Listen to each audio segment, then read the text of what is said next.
उसी से मुताल्लिक कुछ बातें पेश की जाएगी। अगर कल की गुफ्तगू आपके जहन में हो और आपको याद हो तो कल हम यहाँ तक पहुँचे थे कि मालिक इब्ने ज़ारान हज़रत यूसुफ अलैहिस्सलाम को लेकर जब मिस्र पहुँचा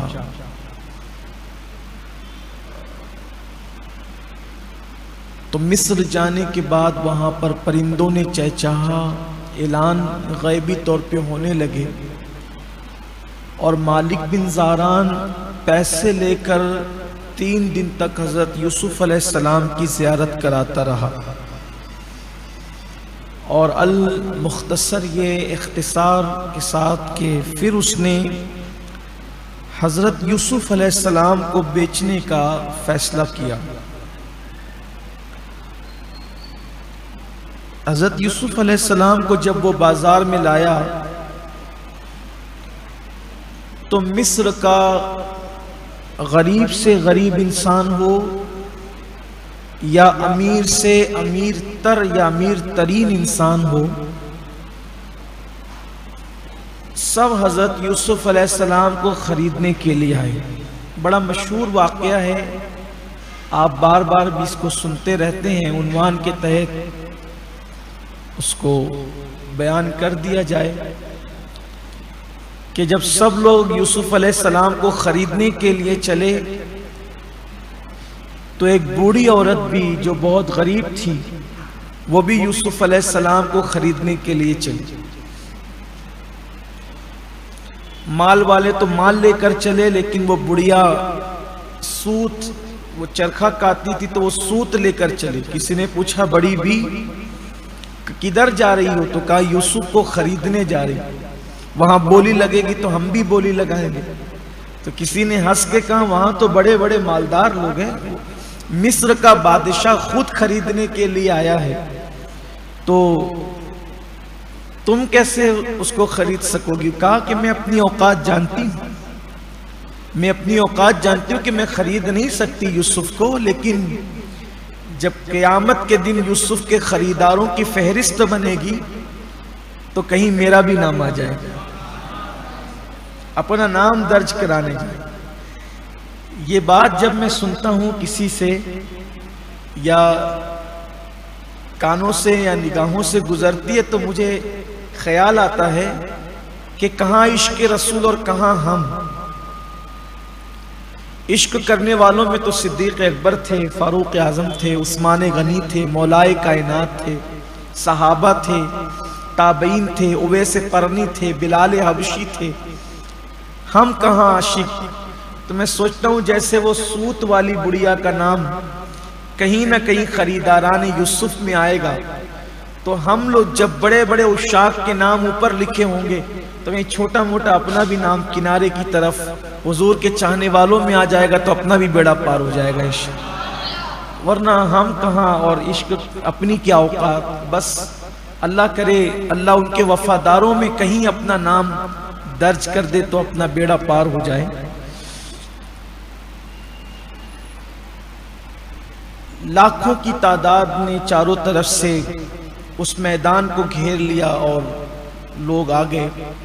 इमाम गजाली रहमतुल्लाह अलैह यहाँ लिख रहे हैं, वहीं से मैं फिर कह रहा हूँ कि वहीं से पढ़ रहा हूँ कि जब यूसुफ अलैहिस्सलाम को जिन्होंने देखा उन्होंने तो देखा, जिन्होंने पहली मर्तबा देखा इतना इज़्दिहाम था कि यूसुफ अलैहिस्सलात व तस्लीम को देखने वालों के बाद उस इज़्दिहाम में देखने वालों में 5000 आदमी और 360 कवारी लड़कियां हुस्न यूसुफ को देख के चीख मार के मर गए, उनका इंतकाल हो गया। 5000 मर्द और 360 कवारी लड़कियां, ये हाल था हुस्न यूसुफ का कि पहली मर्तबा उनकी नजर पड़ी। उन्होंने सोचा कोई इंसान भी इतना खूबसूरत हो सकता है, किसी इंसान के पास भी इतना हुस्न हो सकता है।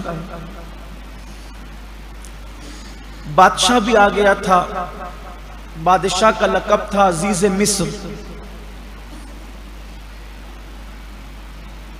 जैसे नहीं कि शाम के बादशाह को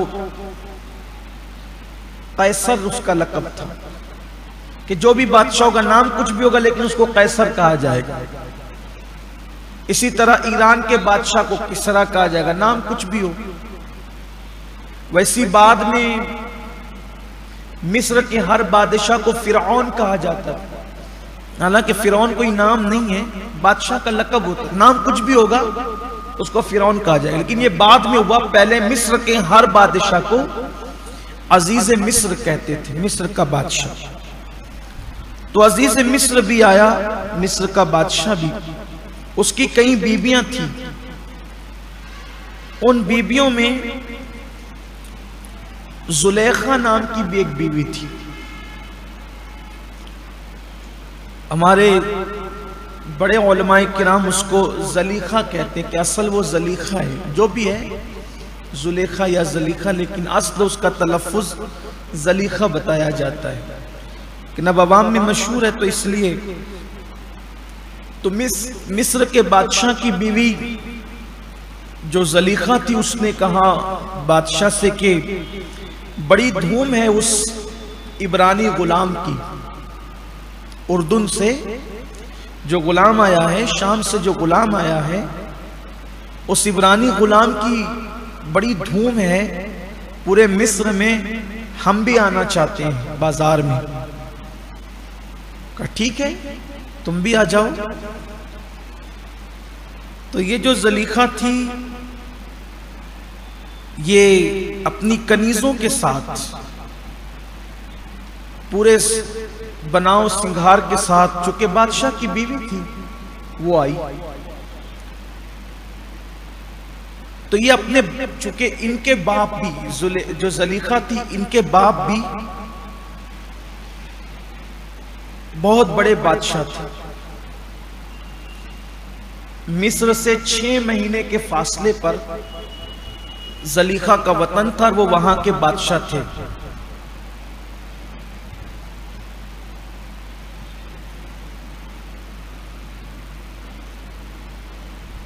तो उनके बाप ने उनको 1000 कनीजें और 1000 गुलाम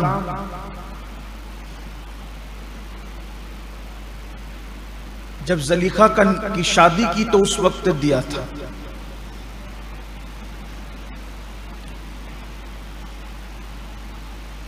तो कुछ कनीजें चूंकि जलीखा अपने गोया के जहेज में लाई थी, अपने मैके से लाई थी, तो वो बड़ी हमराज थी जलीखा की। जब वो सब साथ में चले, तो साथ में चलने के बाद जैसे ही जलीखा बाजार में पहुंची और यूसुफ अलैहिस्सलाम पे नजर पड़ी, तो एक चीख मारी और वहीं वो बेहोश हो गई। बड़ी मुश्किल से जो कनीजें आसपास थी, उन्होंने उसको, जलीखा को सहारा दिया और सहारा देने के बाद उनको बचाया। जब होश आया तो जो मैके से जो कनीजें आई थी, उनमें से जो हमराज कनीज थी, जलीखा ने कहा ये तो वही है जिसको मैंने अपने बचपने में ख्वाब में देखा था, ये तो वही है। अब यहां से थोड़ा मैं इसकी वजाहत करूं कि ये वही है का किस्सा क्या है। इसलिए कि कुछ लोग जलीखा को माज़ अल्लाह बदकार और क्या क्या कह करके पेश करते हैं, ये बड़ी जुर्रत है। जलीखा एक नबी की बीवी है, एक नबी की बीवी और कई नबियों की मां है। नबी किसी ऐरी गैरी औरत से थोड़ी पैदा होते। आगे का जो भी किस्सा आ रहा है हजरत जलीखा के हवाले से, उसको बयान करने से पहले थोड़ी वजाहत हो जानी चाहिए कि दरअसल ये मामला क्या था। मामला ये था कि तैमूस नामी एक बादशाह था, उस बादशाह की बेटी थी जलीखा, और जलीखा अपने दौर की खवातीन में सबसे खूबसूरत तरीन औरत थी। अभी जलीखा की उम्र सिर्फ 9 साल की थी। जलीखा की उम्र सिर्फ 9 साल की थी। 9 साल की उम्र में जलीखा ने ख्वाब देखा हजरत यूसुफ अलैहिस्सलाम। ख्वाब में यूसुफ अलैहिस्सलाम को देखा। अब इतना हुस्न, इतना जमाल देखा, तो हुस्न और जमाल देख करके जब ये सुबह को उठी, हजरत ज़लीखा जब सुबह को उठी, 9 साल की सिर्फ उम्र थी, तो सुबह को उठने के बाद इन्होंने बातचीत करना सबसे बंद कर दिया। किसी से कोई बातचीत नहीं, न खाना न पीना, बिल्कुल घुलती जाती थी। इसमें कई दिन गुजर गए, बिल्कुल हड्डी का ढांचा हो गई, चेहरा पीला पड़ गया, जर्द पड़ गया। ऐसे में एक दिन बाप और माँ ने बिठा के पूछा, बेटी न तू खाती है, न पीती है, न सोती है, तुझे हुआ क्या है? तो तब उन्होंने बताया कि मैंने ख्वाब देखा, ख्वाब में मैंने बहुत खूबसूरत लड़का देखा, बहुत खूबसूरत जवान देखा।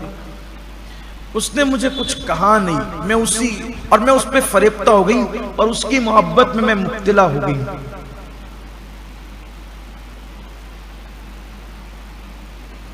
तो मां ने कहा, बेटा अब अगर वो तुझे कभी ख्वाब में नजर आए तो तू उससे पूछना कि वो कौन है, कहां का है, ताकि हम पता लगाएं।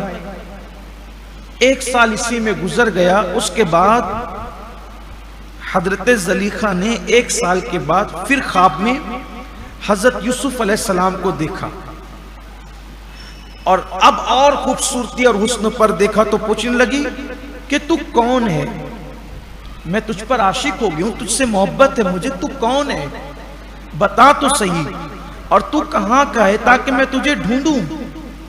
तो यूसुफ अलैहिस्सलाम ने ख्वाब में जवाब दिया कि मैं इंसान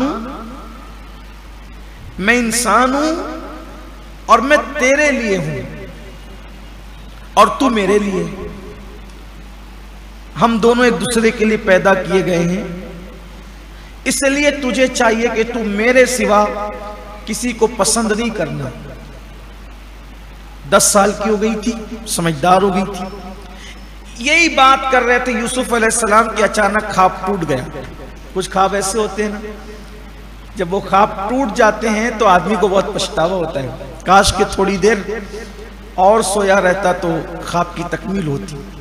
और उसमें वो ख्वाब टूट गया, अधूरी बात पे ख्वाब टूट गया।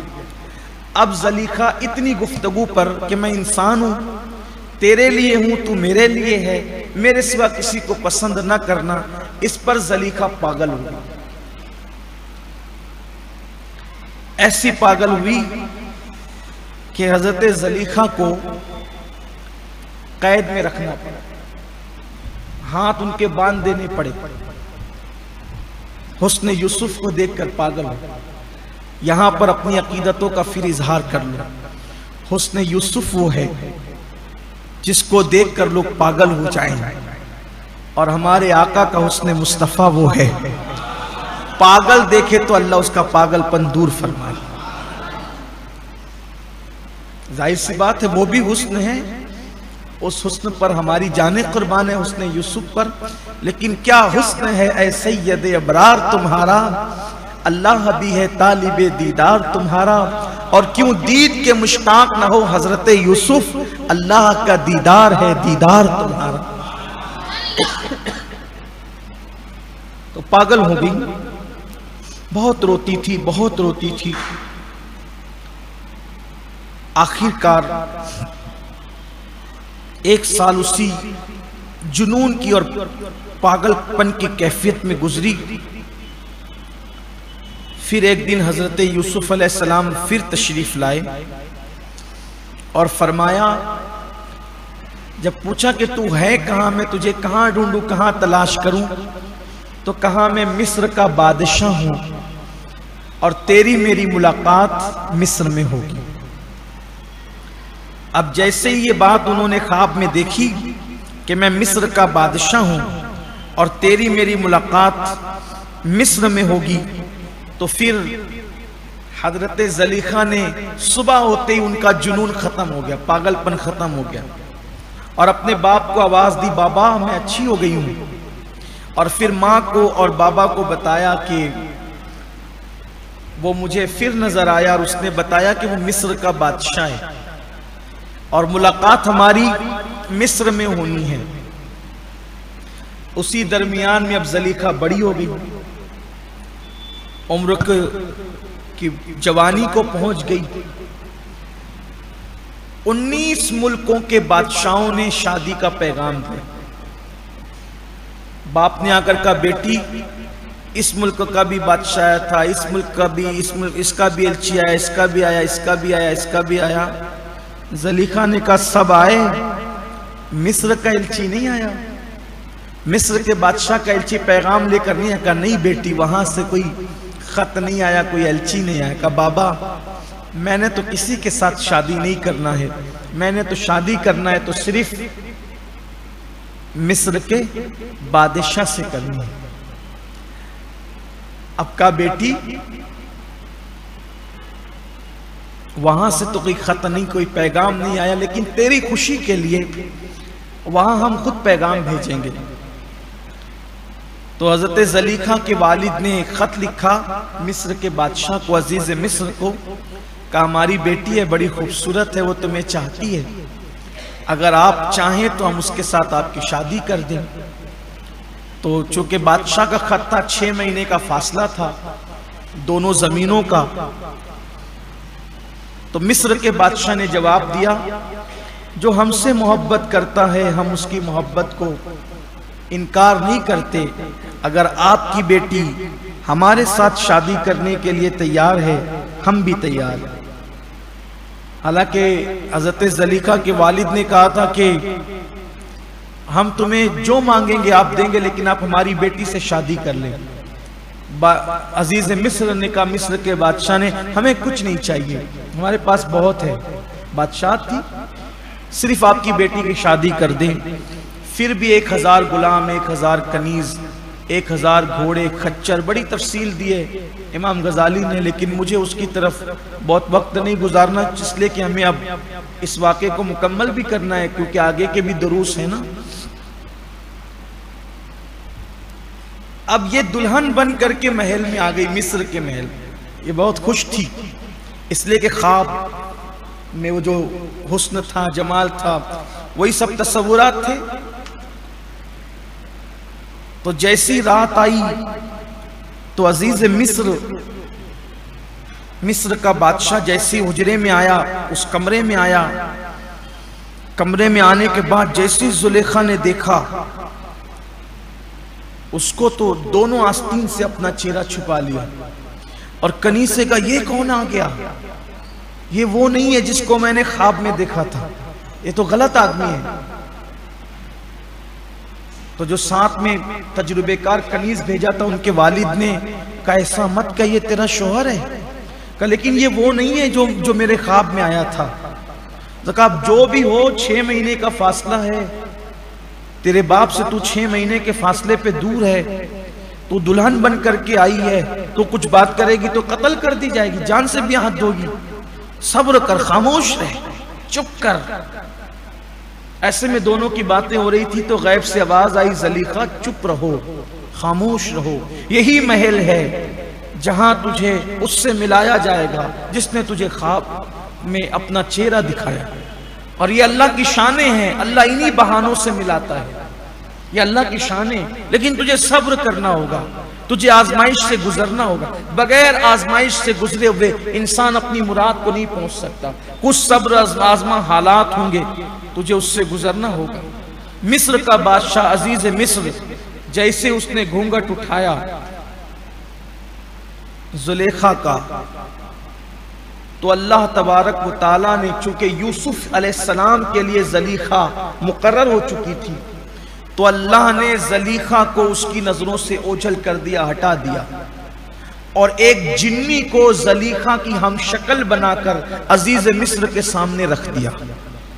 तो अजीज मिस्र उसी जिन्नी के साथ रात गुजारता था और ज़लीखा को उसने कभी हाथ भी नहीं लगाया, इसलिए कि वो अल्लाह के नबी के लिए मुकर्रर कर दी गई थी, मुंतखब कर दी गई। ये अल्लाह की शान है। अल्लाह अपने नबियों के लिए कैसे इंतजामात फरमाता है, कैसी शानें हैं अल्लाह के नबियों की, कि जो खातून मुंतखब हो गई है, शादी के बाद भी अल्लाह ने उसको महफूज रखा, यानी वो बाकिरा रही, जवान रही, उसके साथ बीवी जैसा सुलूक अजीज मिस्र कभी ना कर सका। बल्कि बाज मुफस्सिरीन तो यहाँ तक गए हैं कि जब भी अजीज मिस्र जलीखा के पास पहुंचता उसकी मर्दाना कुव्वत अल्लाह छीन लेता, उसकी ताकत ही बाकी नहीं रहती। यह भी कौल है। बहरहाल दोनों की मुराद यही है कि जलीखा को अल्लाह ने अजीज मिस्र के हाथ से महफूज रखा। अब दिन गुजरते गए, हालांकि अजीज मिस्र मोहब्बत बहुत करता था जलीखा से, लेकिन दिन को जलीखा कोई और होती थी, रात की जलीखा कोई और होती थी। वो तो जिन्नी होती थी रात को, खूब हुस्न बहुत था इनके पास, लेकिन दिन गुजर रहे थे। तो अब समझ में आया कि वो बेहोश होने की वजह क्या थी, वो फिदा होने की वजह क्या थी, यूसुफ अलैहिस्सलाम के पीछे पड़ने की वजह क्या थी। वजह यही थी वो जो ख्वाब था, और ख्वाब में जो तय हो चुका था कि तुम हमारे लिए और हम तुम्हारे लिए। तो जैसी पहली नजर बाजार में यूसुफ अलैहिस्सलाम पर पड़ी, चीख मारकर बेहोश, अरे ये तो वही है, वो बचपने का ख्वाब है, वही है ये, अब मिलेगा कैसे ये। फिर जलीखा की सहेली ने कहा चुप कर, खामोश रहे, जल्दी मत कर, अब वो वक्त आ गया है, वो वक्त आ गया है, तेरी मुलाकात का अल्लाह मिलाना जानता है। यहां रुककर मैं अपने नौजवान भाइयों को और बहनों को भी एक पैगाम देना चाहता हूं। आजकल हमारे नौजवान लड़के और लड़कियां जो भाग के शादी करते हैं, नाजायज ताल्लुकात कायम करके शादी करते हैं, उनसे मेरी गुजारिश है, जो हमारी तकदीर में है, कहां यूसुफ अलैहिस्सलाम शाम में, कहां जलीखा मिस्र से भी 6 महीने के फासले पर, लेकिन अल्लाह को मिलाना था तो कैसे मिलाए। जो तकदीर में लिखा है वो मिल के रहता है, अल्लाह असबाब पैदा करता है। तो उजलत ना किया करो, जल्दी ना किया करो, इंतजार करो। कोई भी चीज वक्त से पहले नहीं मिलेगी और तकदीर से ज्यादा नहीं मिलेगी, ना तकदीर से कम मिलेगी ना ज्यादा। इत्मीनान रखो, थोड़ा सब्र अपने अंदर रखो, इंतजार करो, कोशिश करो, सही रास्ते से कोशिश करो, लेकिन इंतजार करो। तो फिर जलीखा को होश आया। तो जैसे जलीखा को होश आया, जलीखा की सहेली और जलीखा की सरगोशी जो अजीज मिस्र था उसकी दूसरी बीवी ने सुन ली, ये वही है, कुछ भी करना इसको तो खरीदवाना ही है। तो इससे पहले कि जलीखा कुछ कहती अजीज मिस्र को, मिस्र के बादशाह को, मिस्र के बादशाह की दूसरी बीवी ने कहा इस गुलाम को हमने नहीं खरीदना, नुकसान होगा, कोई खरीदने की जरूरत नहीं, हमारे पास बहुत गुलाम है, क्योंकि ये महंगा मिलेगा, हम क्या करेंगे इतना महंगा लेकर। उतने में ज़ुलेखा ने कहा कि बादशाह जो देना पड़े दे दे, लेकिन इसको खरीदे। चूंकि इसके पास हुस्न और जमाल ज्यादा था, ज्यादा सुनी जाती थी, उस बीवी की बात पर कोई तवज्जो नहीं की। और ज़ुलेखा की बात पर फिर अजीज मिस्र ने मालिक इब्ने ज़ारान से कहा मालिक कितने में बेचेगा, कीमत क्या है। जब मार्केट में ये बात हो गई कि बादशाह खरीदना चाहते हैं तो अज़राए अदब सब चुप हो गए। मालिक के पास एक फरिश्ता आया और उसने कान में कहा कहो जितना इस गुलाम का वजन है उसके हम वजन सोना, उसके हम वजन काफूर, उसके हम वजन कस्तूरी, उसके हम वजन अबरेशम, उसके हम वजन सच्चे मोती, उसके हम वजन याकूत, उसके हम वजन जवाहिरात, सब तोलो, हम वजन चाहिए सब। बादशाह ने कहा वजन कैसे होगा, तो कहा कि 10 गाय ज़बाह करो, उसके चमड़े को एक दूसरे में सिलो, उसका तराजू बनाओ, एक पल्ले में इब्रानी गुलाम को बिठाओ, दूसरे पल्ले में सोना रखो। वैसे ही किया गया। यूसुफ अलैहिस्सलाम को एक पल्ले में रख दिया गया, दूसरे पल्ले में रखते जा रहे हैं, रखते जा रहे हैं, वजन बराबर आता ही नहीं। जिब्रील अलैहिस्सलाम ने कहा यूसुफ तुमने अपनी कीमत खुद लगाई थी, 7 खोटे सिक्कों में बिके थे, अब आज अल्लाह ने तुम्हारी कीमत लगाई है, बादशाह का खजाना पूरा खाली हो गया है, पूरा मिस्र का खजाना रख दिया, अभी भी यूसुफ अलैहिस्सलाम की हम वजन नहीं हो पाया, सब रख दिया। खाजिन आया, बादशाह ने कहा अजीज मिस्र सब खाली हो गया, कुछ नहीं रहा। अब बादशाह को शर्मिंदगी थी। बादशाह ने कहा मालिक अगर तेरे अंदर कुछ हया है, कुछ मुरव्वत है, तो ये सारा शाही खजाना ले ले और इस गुलाम को मुझे तोहफे में दे दे, हिबा कर दे, कोई इसको खरीद नहीं सकता। सारा खजाना शाही रख दिया गया, कोई मुझे हिबा कर दे। मालिक ने कहा ठीक है, इसलिए कि पूरा शाही खजाना मिल रहा है ना मुझे, तो कोई कम तो नहीं है, शाही खजाने में कोई कम होता है, शाही खजाना पूरा मिल रहा है। तो कहा ठीक है ले लो, लेकिन लेने से पहले मुझे इससे कुछ बातें अकेले में करना है। जब सौदा तय हो गया, डन हो गया सौदा, तो खजाना इसने कब्जे में कर लिया। कब्जे में करने के बाद कहा, ऐ इब्रानी गुलाम, तूने मुझसे वादा किया था कि तू अपने हालात मुझे बिकने के बाद बताएगा, अब बता तू कौन है, मैंने तेरी बड़ी बरकतें देखी, तू कौन है बता। और हजरत यूसुफ अलैहिस्सलाम ने कहा कि पहले मुझसे वादा कर कि तू ये बात किसी को नहीं बताएगा। उसने वादा किया, ठीक है मैं ये बात किसी को नहीं बताऊंगा।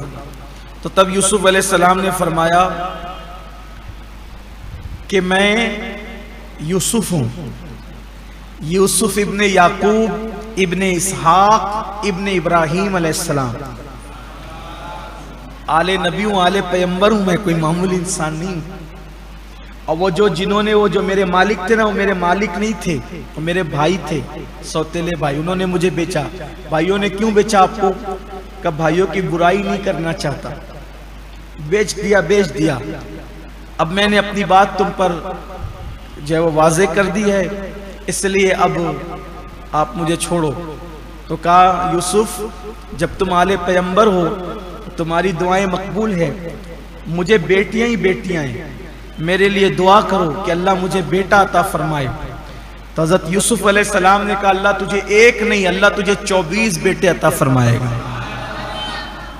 देखिए दुआ कर, अल्लाह वाले दुआ भी देते हैं तो कोई छोटा मोटा मसला नहीं है, बड़ी बात। इमाम गजाली ने सबके नाम भी लिखे, 24 के 24 के नाम लिखे। अगर यहाँ वक्त की किल्लत न होती तो मैं सबके नाम पढ़ के सुनाता, लेकिन हमारे उन्वान में वो है भी नहीं। बस हमें तो इतना काफी है कि हजरत यूसुफ अलैहिस्सलाम की दुआ से उसको 24 बेटे हुए। अब उसके बाद वो मालिक खुश था, मालिक खुश था कि मैंने बहुत कमा लिया, मिस्र का खजाना मेरे घर आ गया। मगर अब तक यूसुफ अलैहिस्सलाम के अस्ल हुस्न से अल्लाह ने मालिक की नजर को बचाए रखा था और पर्दा डाल रखा था हुस्न यूसुफ पर। जैसे ही यूसुफ अलैहिस्सलाम को बादशाह के हाथ में दिया मालिक ने, तो अल्लाह ने हुस्न यूसुफ से पर्दा उठाया। तो अब मालिक रोने लगा, अरे ये असल शक्ल तो मुझे अब दिख रही है।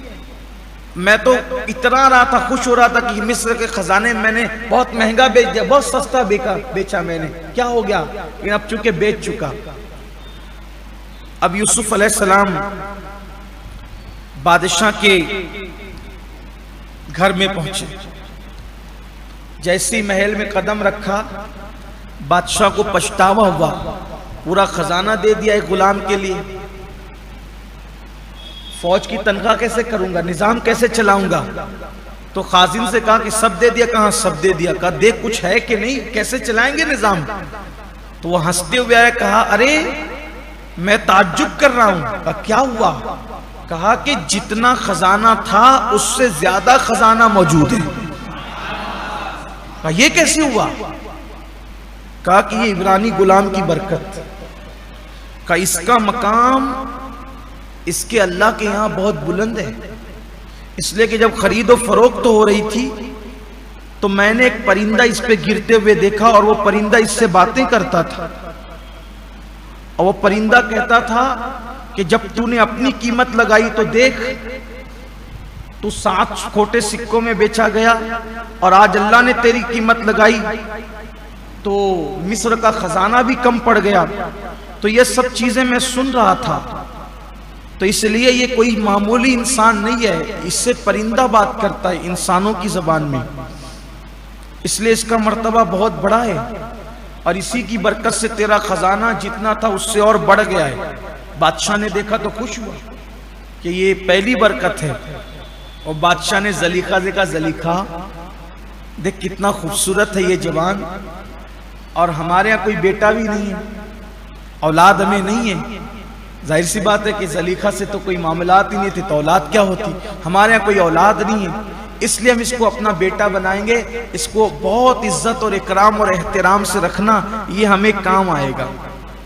अल्लाह ताला कुरान में फरमाता है कि जब खरीद करके लाए तो अजीज मिस्र अपनी बीवी से कहने लगा, इसे इज्जत से रखो, शायद इनसे हमें नफा पहुंचे और हम इन्हें अपना बेटा बना ले। अब जैसे ही जलीखा के हवाले यूसुफ अलैहिस्सलाम को कर दिया गया, तो जलीखा ने अच्छे से अच्छे कपड़े, अच्छे से अच्छे लिबास हजरत यूसुफ अलैहिस्सलाम के लिए खरीदे और कपड़े पहनाए, और अपनी सहेलियों से कहा, कनीजों से कहा, गुलामों से कहा, सिपाह से कहा कि हम इसको अच्छी जगह रखना चाहते हैं, कोई ऐसा मकान और कोई ऐसा कमरा बनाओ कि अगर यूसुफ उस कोने में हो तो मुझे उस कोने में दिखे, मैं उस कोने में जाऊं तो वहां भी दिखे, वहां भी दिखे, यानी यूसुफ रहे एक कोने में और नजर आए मुझे हर कोने में। तो एक बूढ़ा तबीब था, उसने कहा, मलिका ये काम उस वक्त तक नहीं हो सकता जब तक के शीश महल ना हो, जब तक कमरा शीशे का न बने तब तक ये काम नहीं हो सकता। तो फिर जलीखा ने कहा, फिर देर किस बात की है, शीशे का महल बनाओ। तो हजरत यूसुफ अलैहिस्सलाम के लिए जलीखा ने शीशे का महल अलग से बनवाया, और जो शीशे का महल बनाया, इमाम गजाली रहमतुल्लाह अलैह ने उसकी तफसीर लिखी है कि वो कहती थी कि मुझे जब बादशाह ने हुक्म दे दिया कि इसको इज्जत से रखो, तो मैं फिर इज्जत से रखूंगी, क्योंकि बादशाह का हुक्म है। हालांकि बादशाह के हुक्म की कोई अहमियत न थी, वहां तो यूसुफ अलैहिस्सलाम से मोहब्बत थी, और उस मोहब्बत की बुनियाद पर वो ये सब कुछ कर रही थी। एक खूबसूरत महल बन गया।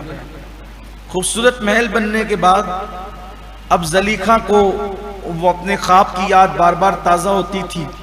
एक दिन जलीखा अपने महल के कमरे में ले गई, फिर दरवाजा बंद किया, फिर अगले कमरे में ले गई, फिर दरवाजा बंद किया, ऐसे तकरीबन 7 कमरों में ले गई जलीखा हजरत यूसुफ अलैहिस्सलाम को, और हर एक पर ताला डाल दिया।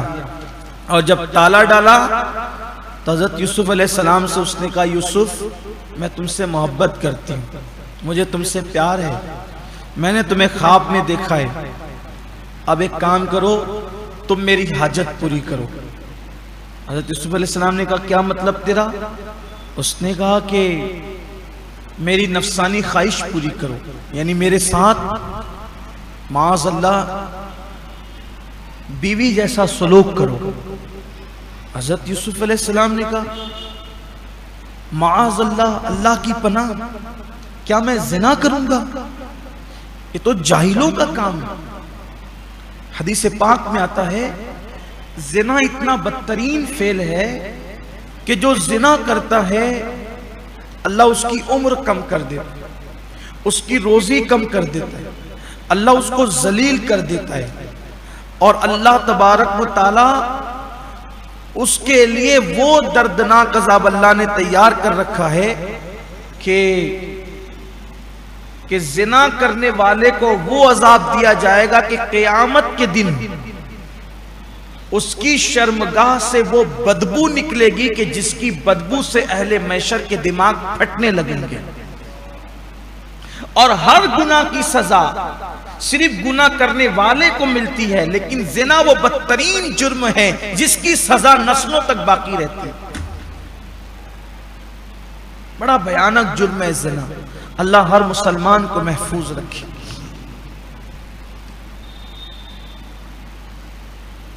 तो जलीखा ने कहा कि तुम मेरे साथ बदी करो।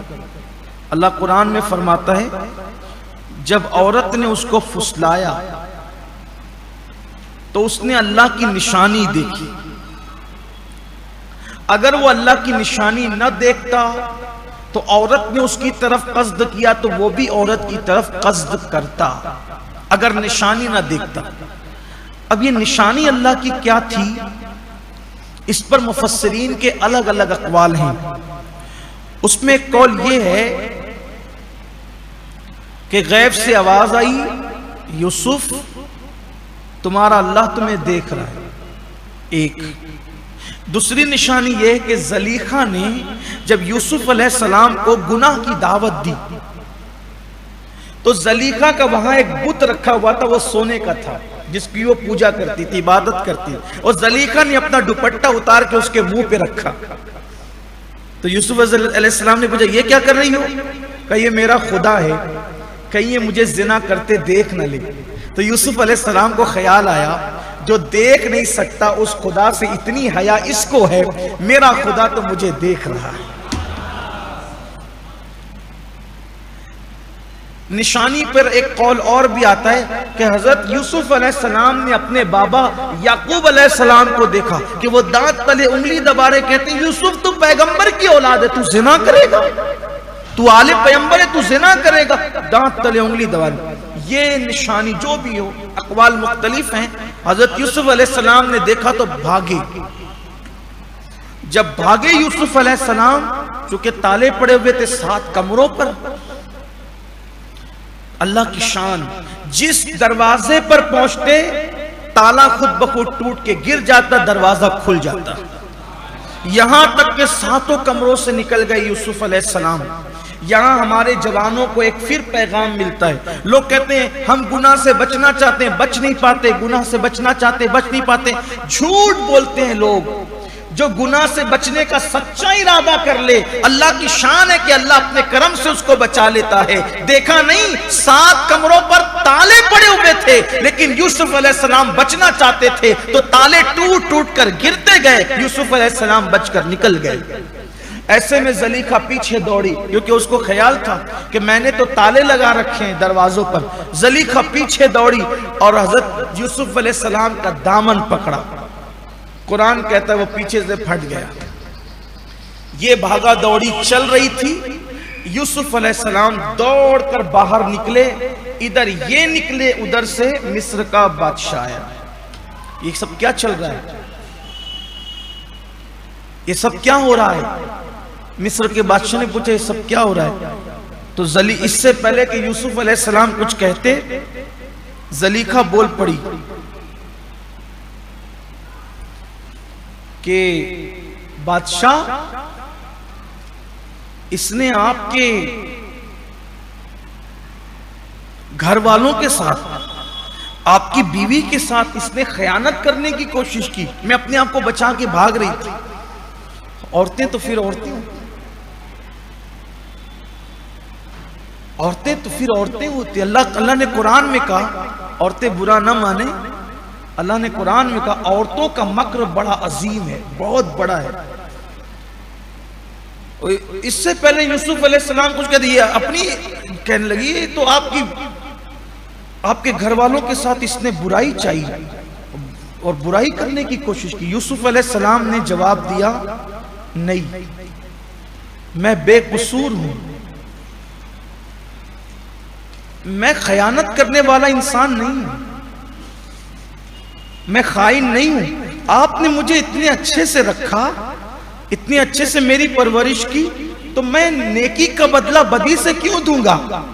मैंने कोई बुराई नहीं की आपके घर वालों के साथ, मैं बेकसूर हूं। अलबत्ता इसने मेरी तरफ कस्द किया, आपकी बीवी ने। तो ज़लीखा ने कहा ये गलत कहता है। तो यूसुफ अलैहिस्सलाम ने कहा कि अगर आप कहें तो मैं सबूत पेश कर दूं। हज़रत यूसुफ अलैहिस्सलाम ने कहा आप क्या, मैं सबूत पेश कर। बादशाह ने कहा क्या सबूत है तुम्हारे पास कि तुम बेकसूर हो? तो कहा ये मामला जहां हो रहा था वहां झूले में एक बच्चा मौजूद था, पालने में बच्चा मौजूद था, जो ज़लीखा के रिश्तेदारों में से, उसके चचा का बेटा है वो। उसकी उम्र सिर्फ 40 दिन थी, सिर्फ 40 दिन का वो बच्चा था, झूले में लेटा हुआ था। तो बादशाह ने कहा कैसी बात करते हैं, बच्चा कैसे बोलेगा? कहा मेरा अल्लाह चाहेगा तो जरूर बोलेगा, आप चलें, आप चलें। देखिए सच्चाई का साथ अल्लाह देता है। आप हक पर हैं, आप सदाकत पर हैं, कुदरत बच्चों से भी बुलवा दे। बस आप पाकदामन रहे, अल्लाह से आपका रिश्ता जुड़ा रहे। कदम कदम पर अल्लाह अपने बंदों का साथ देता है। बस बंदा सच्चा होना चाहिए, बंदे के अंदर सदाकत होनी चाहिए, उसका किरदार अच्छा होना चाहिए। अगर ये बच्चा बोलेगा, जब गए तो पूछा कि बच्चे बोलो, तो बच्चे की आवाज आई झूले में से, अगर यूसुफ का कुर्ता आगे से फटा हुआ है तो यूसुफ कसूरवार है और ज़ुलेखा सच कहती है, और अगर यूसुफ का कुर्ता पीछे से फटा हुआ है तो फिर ज़ुलेखा कसूरवार है और ज़ुलेखा झूठ बोल रही है। तो जब यूसुफ अलैहिस्सलाम का कुर्ता देखा गया तो वो पीछे से फटा हुआ था, तो अजीज मिस्र ने देखा तो कहा छोड़ो, चलो जाने दो, अब ये तो बीवी है ना, क्या करें। वो उसका कसूर साबित हो गया, सबको हैरत भी थी, उसका कसूर साबित हो गया।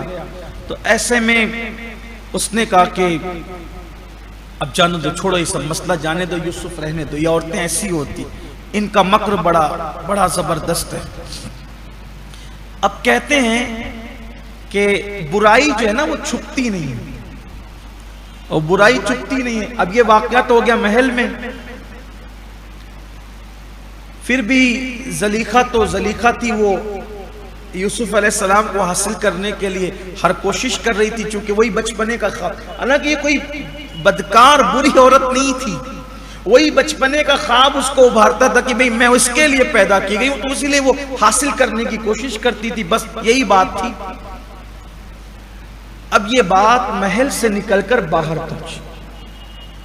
जब ये बात महल से निकल के बाहर पहुंची तो बाहर जो बादशाह के उमरा और वज़रा थे, जो उसके करीबी लोग थे, उनकी बीबियों तक ये बात पहुंची। तब औरतें तो फिर औरतें हैं, किसी औरत तक किसी औरत के मुताल्लिक कोई बात पहुंचे और उनके पेट में रह जाए तो जाहिर सी बात है ये मुमकिन नहीं है। कभी कभी औरतों से कुछ बातें सुन के हैरत होती है कि मर्द पूरा शहर घूम ले, बाजार घूम ले, फिर भी मर्द को वो बात पता नहीं होती जो घर में रहने वाली औरतों को पता होती है। खुदा जाने इनका इंटेलिजेंस सिस्टम कितना मजबूत है कि उन्हें सब पता होता है, जो चाहे बात मालूम कर लें आप। इलेक्शन के दिनों में औरतें जब डिस्कस करती है तो सिर्फ खामोशी से कहीं आप बैठकर सुन लें, ऐसा लगता है कि जय वो यानी कि हार और जीत के फैसले इनके हाथ में दे दिया है हुकूमतों ने। अपना मिजाज है औरतों का। असल में मैं कोई बुराई नहीं करता, क्योंकि हमारे यहाँ औरत का मतलब बहुत बड़ा मर्द। औरत मतलब माँ, जिसके कदमों के नीचे जन्नत।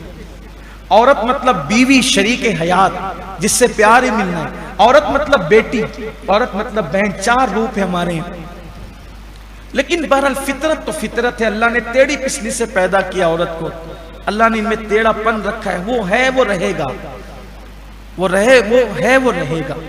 तो औरतों में बस बात हमने चर्चा। अच्छा, औरतों के चंद खास दिलचस्प उन्वानात हैं। नंबर 1 गीबत, दिलचस्प उन्वान। नंबर 2 किसका किसके साथ क्या चल रहा है। नंबर 3 बाजार, मार्केट और दीगर हालात क्या, ये इस पे वो डिस्कस करती रहती, बातचीत करती रहती। औरतों की महफिल में बहुत कम दीनी बात सुनाई देगी आपको, और अगर वो दीन की बात भी करेगी तो फिर बहुत अड़गम दड़गम करती, दिलो जान से ठोक पीट करती है। जैसे ही औरतों ही से मसला सुना जाता है कि आईना देखने से वुजू टूट जाता है, ये खवात कोई आगे से गुजर जाए तो नमाज टूट जाती है, गाली देने से वुजू टूट जाए, ये सारे खूबसूरत मसाइल औरतों ही से सुने गए। यानी अगर दीन की बात भी करें तो ऐसे करें। ये बात जो सीखना उसको सीखती नहीं है, तवज्जो नहीं है, माहौल नहीं है। खैर, अब तो औरतें माशाल्लाह बहुत समझदार हो गई है, अब वो ये सब नहीं करती। अब उनका पूरा पूरा वक्त सीरियल देखकर गुजरता है। थोड़ी तरक्की याफ्ता हो गई, अल्लाह ताला उन्हें माफ फरमाए। रोजे में वो सीरियल ही देखना उन्हें, अल्लाह उन्हें माफ फरमाए, हिदायत अता फरमाए, कनीज़े फातिमा बनाए, सच्ची कनीज़े फातिमा बनाए। सुन रही होंगी, नाराज भी हो रही होंगी मेरी माएँ और बहनें, ना होना, मैं आपके इस्लाह के लिए कहता हूँ, आपके अच्छे के लिए कहता हूँ, इसलिए कि जहन्नम में सबसे ज्यादा औरतों ने जाना है। आका ने फरमाया, मैंने जहन्नम में सबसे ज्यादा औरतों को देखा, और जहन्नम में सबसे ज्यादा मैंने मुकर्रिरों को, तकरीर करने वाले लोगों को देखा। बोलते ज्यादा है, अमल कम करते हैं। और औरतें नाशुक्रापन ज्यादा करती है, शौहर की नाफरमानी करती है, इसलिए उन्होंने जहन्नम में जाना। जब ये हदीस पे मैं पहुंचता हूं तो मुझे अपने आप पर भी रोना आता है कि अल्लाह हमें उनमें से न रखे। अल्लाह आप लोगों के इखलास के सदके, आप लोगों के सुनने सुनाने के सदके अल्लाह हमें भी बेहिसाब महबूब के पड़ोस में जन्नत अता फरमाए। तकरीर करना सबको अच्छा लगता है, लेकिन मुकर्रिरों के होंठ आग की कैंची से काटे जाए। बोलते ज्यादा है, अमल कम करते। अल्लाह रहम फरमाए, सबसे पहले मुझ पे रहम फरमाए, क्योंकि अल्लाह के बंदों में सबसे ज्यादा बेअमल मैं ही हूं, मैं सबसे गुनहगार हूं। अल्लाह मुझे माफ करे। आप सब पर मेरे लिए दुआ करें, हुजूर की नालैन के सदके अल्लाह में माफ फरमाए। सबको नसीहत करना आसान है, खुद को नसीहत करना बहुत मुश्किल है। अल्लाह हम सब के हाल पे रहम फरमाए। औरतों में चर्चे होने लगे, ज़लीखा ने एक गुलाम पर फिदा हो गई, उससे इश्क करने लगी, उसको लुभाने लगी, ये करने लगी, वो करने लगी, वो करने लगी। किसी ने ये बात ज़लीखा तक पहुंचा दी। ज़लीखा ने कहा ठीक, उनको मजा चखाऊंगी। बादशाह की बीवी थी, उनको मजा चखाऊंगी। ज़लीखा ने वहां की खास डिश थी, बड़ा लजीज खाना था मिस्र का। रोटी के अंदर अंडा और कीमा भर करके रोटी तली जाती थी। हमारे यहां भी है वो कि जो कीमे की रोटियां होती है, अपने यहां मालेगांव की जबान में उसको बिराही कहते हैं।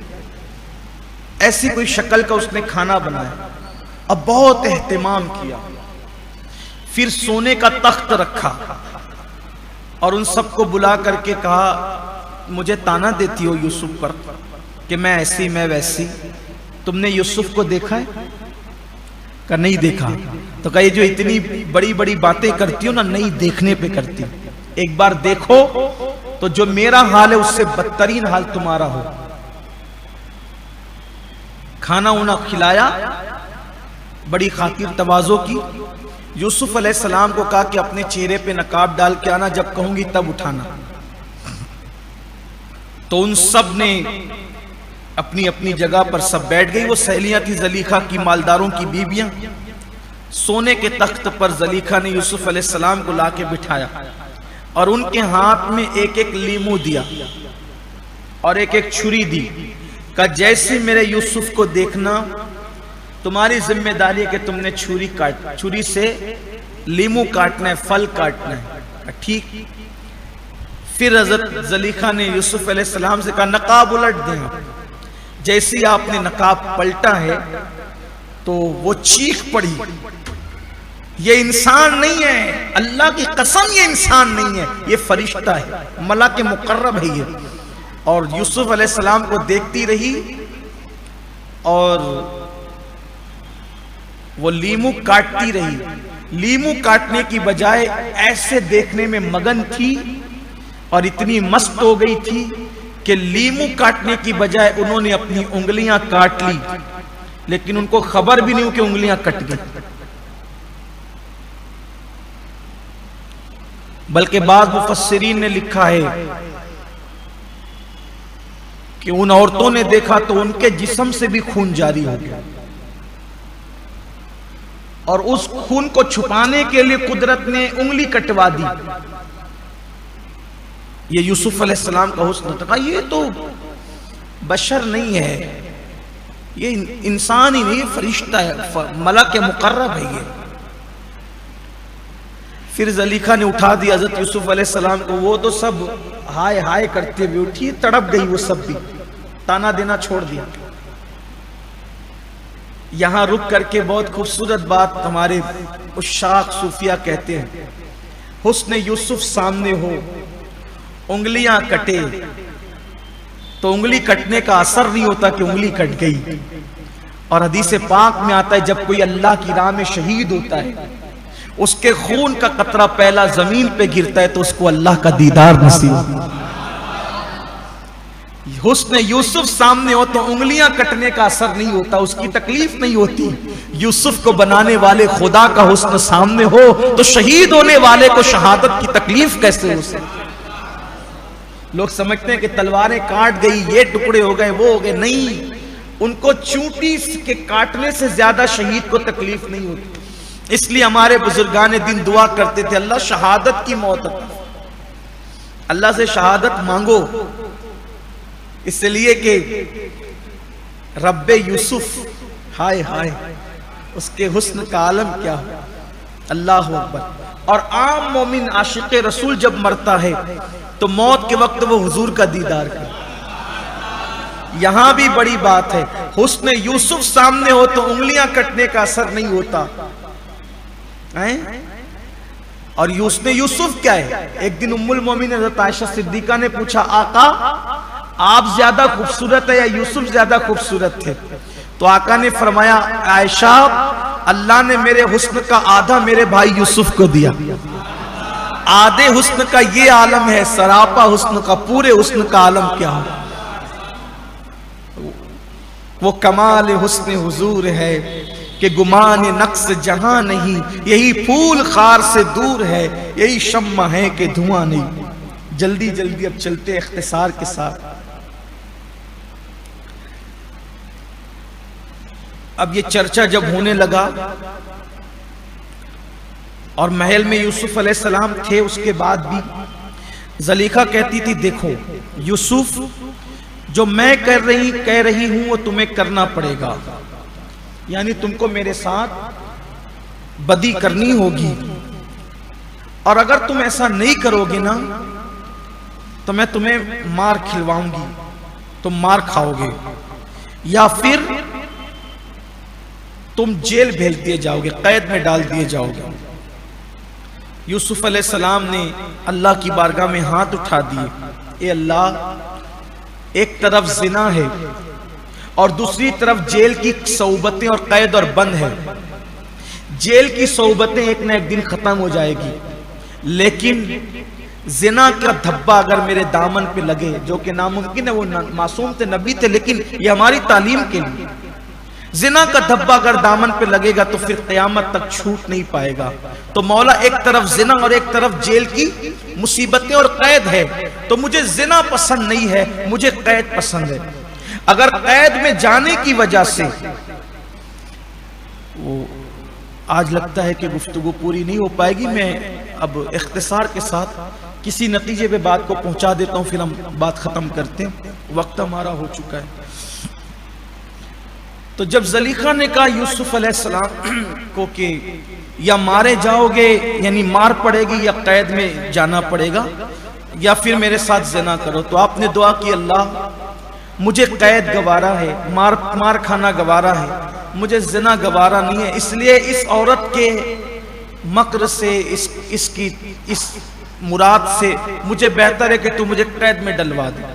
अल्लाह कुरान में फरमाता है, हमने यूसुफ की दुआ को, उनकी अर्ज को सुन लिया, और फिर हमने जो है वो औरतों का मक्र फेर दिया, और यूसुफ अलैहिस्सलाम को कैद में इस तरह डाल दिया गया कि अजीज मिस्र के दिमाग में एक बात आई, ये रोज रोज की जिग तक रोज रोज के ताने, अवाम के अंदर ये सब बातें हो रही है, तो अब क्या करूं, अपनी बीवी ही है, बीवी को बचाना है, उसकी इज्जत बचाना, एक तरफ गुलाम है, एक तरफ बीवी है, तो दाव पर किसको लगाना है, गुलाम को। तो कहा कि भाई बीवी मेरी बेकसूर है, कसूरवार तो ये गुलाम है, और उठा करके आपको जेल में डाल दिया।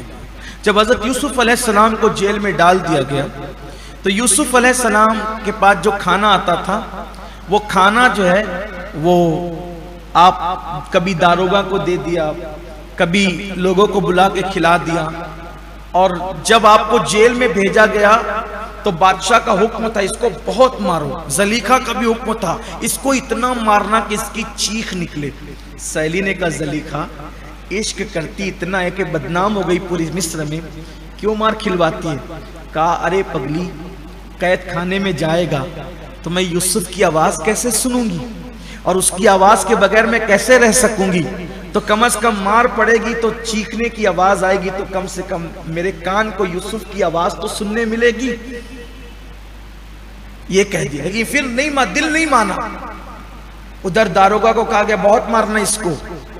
दारोगा ने बहुत नरमी की, और दूसरों ने कहा कि मारने की, कि तुम्हें ताकीद है, तुम मारते क्यों नहीं? कहा मैं बादशाह को भी जानता हूं, उसकी बीवी को भी जानता हूं, दोनों इससे प्यार करते हैं। बस ये बात ही हो रही थी कि जलीखा का कासिद आया, मारना नहीं, इज्जत से रखना। फिर उसके शौहर का चुपके से कासिद आया, ये बड़ा मुकर्रम है, इसको मारना नहीं, मुझे पता है इसके मामलात, इज्जत बचाने के लिए इसको दाव पे लगाया। 1400 लोग थे जब यूसुफ अलैहिस्सलाम मिस्र के कैद खाने में गए। 1400 में से 2 थोड़े चीटिंग बाज थे, जरा चरफर थे वो। हजरत यूसुफ अलैहिस्सलाम उनको तालीम देते थे, अच्छी बातें सिखाते थे कैदियों को। देखो अल्लाह वाले कैदियों को भी सुधारते हैं। जेल में चले गए तो वहां भी अपना मिशन जारी रखते हैं। तो उसमें से एक कैदी बोला, यूसुफ मैंने ख्वाब देखा है। क्या? तो मैंने ख्वाब देखा है कि मैं आजाद हो गया और मैंने घर जा करके अंगूर निचोड़ा और अंगूर निचोड़ करके मैंने बादशाह को पिलाया। तो आपने फरमाया इंशाअल्लाह तू आजाद होगा और तू बादशाह का साकी है, तो तू बादशाह को पिलाएगा, मैं पिलाएगा, तू उसको शराब पिलाएगा तू। दूसरे ने कहा कि मैं भी बाहर निकला जेल से, लेकिन मेरे सर पे रोटियां हैं, मैंने रोटियां बनाई, सर पे रोटियां हैं और वो रोटी को चिड़िया चुग रही है, खा रही है। हजरत यूसुफ अलैहिस्सलाम ने फरमाया तू सुबह जेल से निकलेगा, तुझे कत्ल कर दिया जाएगा, फांसी दे दी जाएगी, सूली दे दी जाएगी और तेरे सर को परिंदे नोच नोच के खाएंगे। दोनों हंसने लगे। कहा मैंने तो झूठा ख्वाब बयान किया था। यूसुफ अलैहिस्सलाम ने कहा झूठा ख्वाब हो या सच्चा ख्वाब हो वो तुम जानो, मेरी जबान से जो निकल गया वो होकर रहेगा। इसीलिए कुरान ने कहा यूसुफ सिद्दीक, यूसुफ सिद्दीक। सिद्दीक किसको कहते हैं? सादिक उसको कहते हैं जो ऐन वाक़े के मुताबिक बात करे, और सिद्दीक उसको कहते हैं जो कह दे वो हो जाए, इसलिए सिद्दीक कहा। तो फिर ऐसा ही हुआ, सुबह वो आजाद होने लगा, उसके लिए आ गया कि तुम्हें छुट्टी, तुम्हारा जुर्म माफ होता है। तो जब वो जाने लगा, यूसुफ अलैहिस्सलाम ने कहा जाना तो मेरा जिक्र करना बादशाह से कि वो मेरा भी कुछ ख्याल करे। उसने कहा मैं जरूर जिक्र करूंगा। जिब्रील अलैहिस्सलाम आए, यूसुफ भाइयों ने कुएं में डाला था, किसने निकाला? कहा अल्लाह ने। भाइयों ने खोटे सिक्के पे बेचा था, पूरी सल्तनत के माल के बस किसने बिचवाया? कहा अल्लाह ने। महल में इज्जत से किसने रखवाया? कहा अल्लाह ने। सब अल्लाह ने किया, अब गैरुल्लाह पे भरोसा करते हो? एक बादशाह के साकी को कह रहे हो ना कि मेरा ख्याल करना। अब अल्लाह ताला ये चाहता है कि तुमने गैरुल्लाह की तरफ रुजू किया ना, दुनियादार की तरफ, कि मेरा ख्याल करना। अब आप 7 साल तक के और जेल में रहोगे। अपनी हाजत अपने अल्लाह से। अब यहां कुछ लोग ये कहते हैं फिर अल्लाह से कहना तो फिर रसूलुल्लाह से क्यों कहते हो तुम लोग, गौसो ख्वाजा से क्यों कहते हो? अरे अल्लाह के बंदो, एक अल्लाह की जात है, एक अहलुल्लाह की जात है, एक गैरुल्लाह की जात है। मैं तो ये कह रहा हूं ना कि गैरुल्लाह से ना कहो, मैंने ये कब कहा कि अहलुल्लाह से मत कहो। ये अल्लाह वाले अल्लाह नहीं होते, लेकिन ये गैरुल्लाह भी नहीं होते, ये अहलुल्लाह होते, अल्लाह के दोस्त होते हैं। तो अल्लाह के दोस्तों से कहना भी ये अल्लाह ही से कहना है, इसलिए इसमें फर्क करना चाहिए। अपनी आदतें अपने अल्लाह से, गैरुल्लाह से नहीं, दुनिया वालों से नहीं, दुनिया वालों से नहीं, अल्लाह वालों से, अल्लाह से, अल्लाह वालों से। अल्लाह वालों को भी वसीला बनाओ। बहरहाल कब 7 साल तक और रहोगे? अपनी फरियाद तुम्हें अल्लाह से करनी थी ना, तुमने उससे क्यों किया? बहरहाल फिर यूसुफ अलैहिस्सलाम मजीद 7 साल तक के कैद में रहे और यहाँ पर हमारी गुफ्तगू तमाम हुई, क्योंकि मुझे एक प्रोग्राम में और शरीक होना है इसके बाद। तो मैं आज यहीं पे गुफ्तगू ख़त्म करता हूँ। अभी तकरीबन और बाकी है, कल हम इस पर वक्त ले लेंगे, इसलिए कि ये बहुत खूबसूरत और बहुत नसीहत की बातें हैं। तो कल लेकिन इंशाअल्लाह ये वाक़या हम मुकम्मल कर देंगे, अल्लाह ने चाहा तो। एक बार सूरह फातिहा पढ़ लें, 3 मरतबा कुल अल्लाह शरीफ पढ़ के मुफ्ती साहब की रूह को और तमाम अहले ईमान को इसाले सवाब कर दें।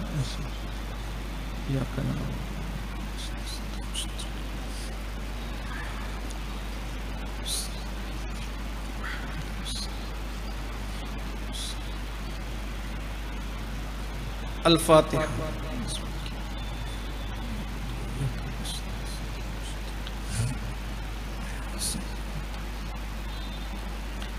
इन्नल्लाह व मलाइकतहु युसल्लूना अलन नबी या अय्युहल्लज़ीना आमनू सल्लु अलैहि व सल्लिमू तस्लीमा। अल्लाहुम्मा सल्लि अला सय्यिदिना मौलाना मुहम्मदिन मादिनिल जूदि वल करम व आलिहिल किराम अजमईन। सलातु व सलामुन अलैका या रसूलल्लाह। सुब्हान रब्बिका रब्बिल इज्जति अम्मा यसिफून व सलामुन अलल मुरसलीन वल्हम्दुलिल्लाहि।